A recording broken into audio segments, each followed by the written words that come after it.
महंगाई की वजह से जहां आम आदमी परेशान है, वहीं नसरपुर के रिहायशी दो छोटे कद के नौजवान भाई भी महंगाई से बहुत ज्यादा परेशान हैं। उनका कहना है कि छोटे कद से तो कभी हौसला पस्त नहीं हुआ, मगर इस होशरुबा महंगाई ने जीने की उम्मीद भी छीन ली है। मजीद बता रहे हैं हमारे नुमाइंदा निसार गजा अपनी इस रिपोर्ट में।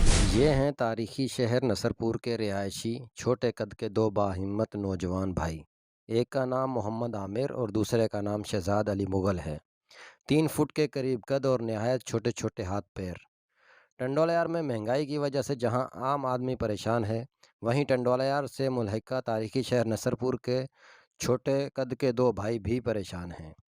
इन दोनों भाइयों का कहना है कि कभी छोटे कद से दिल बर्दाश्ता नहीं हुए, अपने वालिदैन का सहारा बने हैं और किसी पर बोझ बनने का इरादा नहीं रखते, मगर इस होशरुबा महंगाई में गुजर बसर करना मुहाल हो गया है।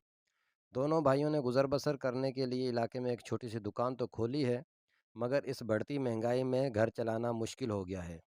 शहजाद मुगल का कहना है कि आए रोज़ आटे और ज़रूरत की दीगर अशिया की कीमतें बढ़ने से परेशान हैं। ऐसे में 2 वक्त की रोटी खाना भी मुश्किल हो गया है।